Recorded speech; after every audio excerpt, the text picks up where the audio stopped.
محترم، یہ ہے وہ جگہ جس کے بارے میں واشنگٹن میں موجود امریکی ڈیفنس سیکٹری نے 2016 میں کہا تھا کہ we are going to war in this place in 5 to 10 years۔ جی ہاں ناظرین محترم، ہم جنوبی چائنا کے سمندر کی بات کر رہے ہیں۔ اس سمندر میں کئی ایک ممالک اپنا حق جماتے ہیں اور کہتے ہیں کہ یہ سمندر ان کے انڈر آتا ہے، لیکن اصل میں یہ سمندر انٹرنیشنل واٹرز میں کنسیڈر کیا جاتا ہے۔ کسی بھی ملک کے سمندر کے ساتھ موجود 200 مائلز تک کا علاقہ اس ملک کا کہلایا جاتا ہے، اور اس میں موجود پانی پر اسی ملک کا قبضہ عالمی قانون اس ملک کو فراہم کرتا ہے۔ ساؤتھ چائنا سی میں بھی معاملہ کچھ ایسا ہی ہے۔ اس سمندر کے علاقے میں کئی ممالک آتے ہیں جن کو یہی 200 مائلز کی انٹرنیشنل واٹر باؤنڈری ملتی ہے۔ اس انٹرنیشنل واٹر باؤنڈری کو ایکسکلوسیو اکنامک زون کہتے ہیں۔ کوئی بھی سمندر جو کہ ایکسکلوسیو اکنامک زون میں نہیں آتا اسے انٹرنیشنل واٹرز کا درجہ دیا جاتا ہے،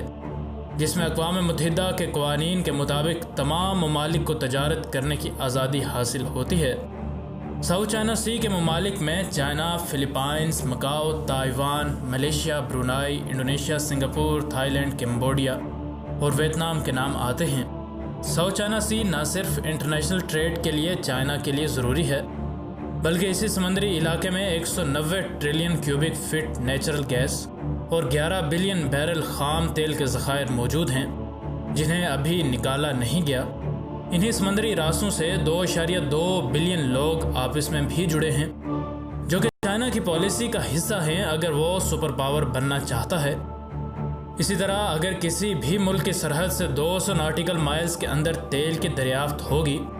تو وہ تیل اسی کا کہلائے گا اور وہی ملک اسے بیچے گا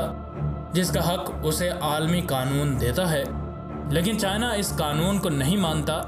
اور کہتا ہے کہ اس سمندر کے 90% حصے پر اس کا حق ہے،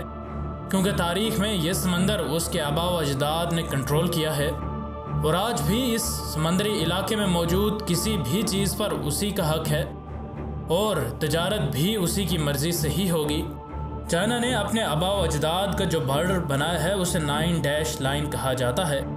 اور جب اقوام متحدہ نے چائنا کو کہا کہ وہ دوسرے ممالک جو کہ ساؤتھ چائنا سی میں موجود ہیں ان کو ان کی 200 میل والی باؤنڈری واپس کرے، تو چائنا نے انکار کیا اور کہا کہ اس کا 9 ڈیش لائن والا بارڈر ہی اب اس کا اصل بارڈر ہے۔ چائنا نے ایک بار یہ بھی کہا تھا کہ ہو سکتا ہے کہ وہ ساؤتھ چائنا سی کے اوپر سے اڑنے والے جہازوں کی ایئر آئیڈینٹیفیکیشن کرنا بھی شروع کر دے، اور اگر ایسا ہو جاتا ہے تو تمام فلائٹس کے لیے چائنا سے پہلے پرمیشن لینی پڑے گی، جس وجہ سے تمام ممالک کو شدید معاشی نقصان سے دوچار بھی ہونا پڑے گا۔ چائنا نے ان تمام ممالک کو ان کی سمندری حدود واپس کرنے سے انکار کیا ہے، لیکن چائنا جانتا ہے کہ اس کا یہ انکار کافی عرصے تک قائم نہیں رہ سکتا۔ چنانچہ چائنا نے ساؤتھ چائنا سی پر اپنا مکمل قبضہ کرنے کے لیے ایک منصوبہ بنایا، جس کے تحت چائنا ساؤتھ چائنا سی کے درمیان میں موجود جزیروں کے ایک گروپ کو بنا رہا ہے، جنہیں اسپریٹلی آئیلینڈز کہا جاتا ہے۔ اسپریٹلی آئیلینڈز میں اگر چائنا کی ڈومیننس ہو جاتی ہے تو پھر چائنا یونائٹڈ نیشنز کے قانون کے تحت اسپریٹلی آئیلینڈز کی سمندری حدود کو کلیم کرے گا، جو کہ 200 میل تک ہوں گی، اور پھر چائنا کے لیے ساؤتھ چائنا سی میں اپنی ڈومیننس رکھنا مزید آسان ہو جائے گا۔ لیکن اسپریٹلی آئیلینڈز پر مکمل طور پر ڈومینیٹ کرنا اتنا آسان بھی نہیں ہے۔ یہ جزیرے بکھرے ہوئے ہیں اور ان پر کوئی بھی نہیں رہتا، ماسوائے ان جزیروں کے جن پر کچھ ممالک نے کچھ گھر بنا کر ان میں کچھ لوگوں کو رہائش دی ہے۔ ان جزیروں کے اطراف میں چائنا سمندر کے اندر سوائل کو ڈمپ کر کے آرٹیفیشل آئیلینڈز بھی بنا رہا ہے، جن میں سے کچھ جزیروں پر چائنا کی ملٹری سیٹلمنٹس موجود ہیں، جو کہ اس بات کا اشارہ دیتی ہیں کہ اگر چائنا کو مجبور کیا گیا تو چائنا اپنے پرکھوں کے زیر انتظام ساؤتھ چائنا سی کو بزور بازو بھی حاصل کر لے گا۔ یہاں پر چائنا کو سب سے زیادہ مسئلہ امریکہ سے ہے۔ امریکہ چونکہ ساری دنیا کا ٹھیکیدار بنا بیٹھا ہے، اس لیے وہ چاہتا ہے کہ چائنا ان علاقوں پر قبضہ نہ جمائے، چونکہ امریکہ کے پاس کافی بڑی بحریہ موجود ہے جو کہ ہر وقت انٹرنیشنل واٹرز اور اپنے الائز کے بارڈرز میں پیٹرولنگ کرتی رہتی ہے۔ اس لیے کسی بھی وقت چائنا کے ساتھ امریکہ کا جنگی مسئلہ شروع ہو جائے،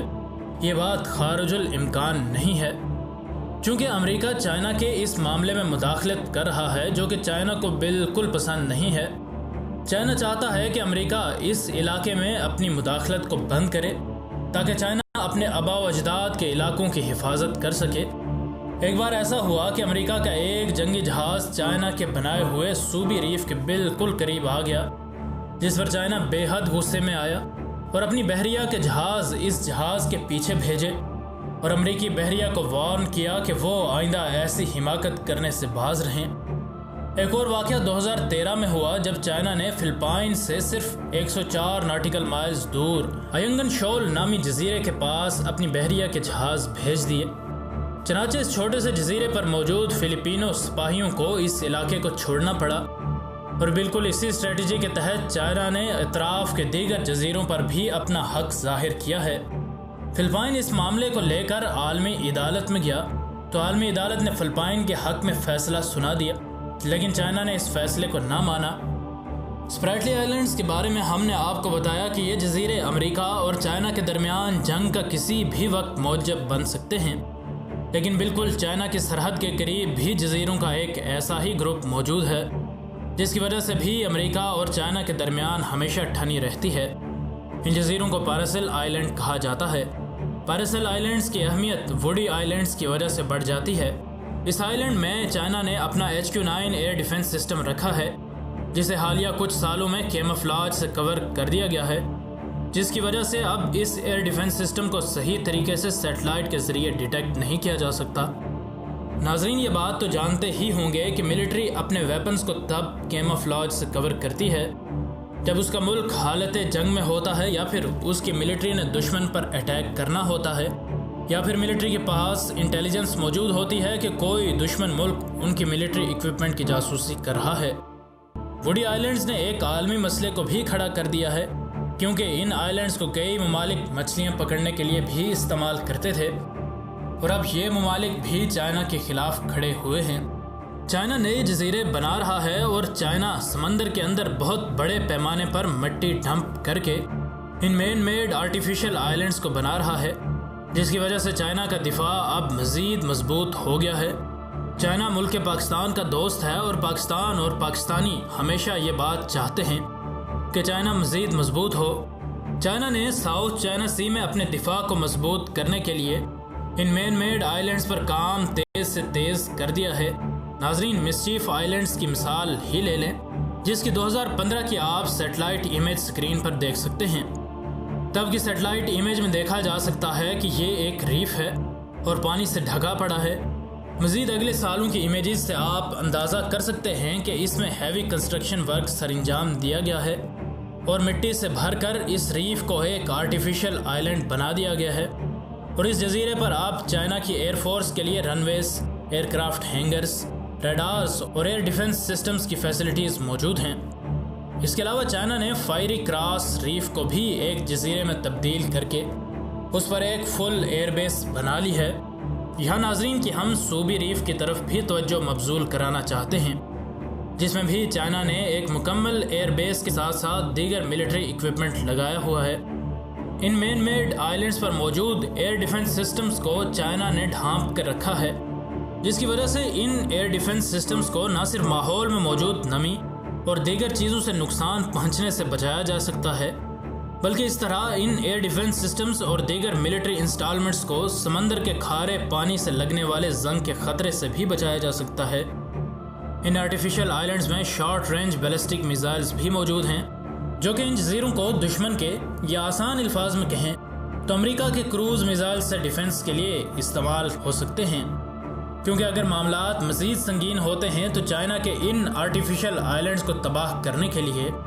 امریکہ کروز میزائلز چلا سکتا ہے، جن کروز میزائلز کے ذریعے یہ آئلینڈز ایک بار پھر سمندر کا حصہ بن سکتے ہیں۔ چنانچہ چائنا کی اب پوری کوشش ہے کہ وہ اس محنت کو ضائع نہ ہونے دے اور ساؤتھ چائنا سی میں اپنی ایک اسٹرانگ پوزیشن برقرار رکھے۔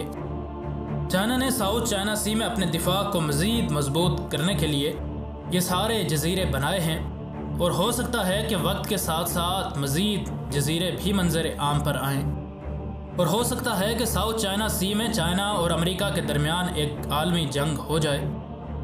اس جنگ میں پاکستان یقیناً چائنا کا ساتھ دے گا، کیونکہ پاکستان اور چائنا کی دوستی کے بارے میں ناظرین جانتے ہی ہیں۔ گزشتہ دنوں ہم نے روس پر ایک ویڈیو ناظرین کے گوش گزار کی تھی کہ روس ایک بار پھر سے اپنی فوج اکٹھی کر رہا ہے، اور ہو سکتا ہے کہ بہت جلد روس ایک بار پھر سے سپر پاور بن جائے۔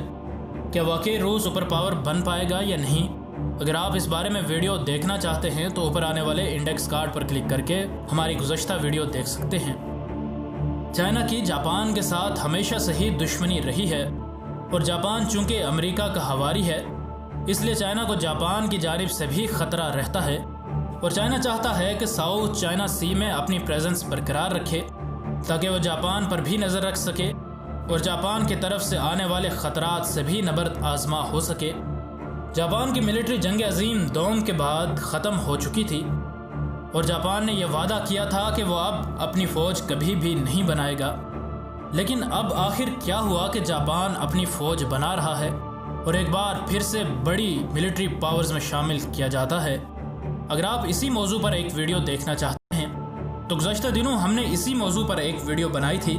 کہ جاپان پھر سے اپنی فوج اکٹھی کر رہا ہے، اور کیا جاپان امریکہ سے بدلہ لے گا یا نہیں۔ اگر آپ نے وہ ویڈیو نہیں دیکھی تو اوپر آنے والے انڈیکس کارڈ پر کلک کر کے وہ ویڈیو دیکھ سکتے ہیں۔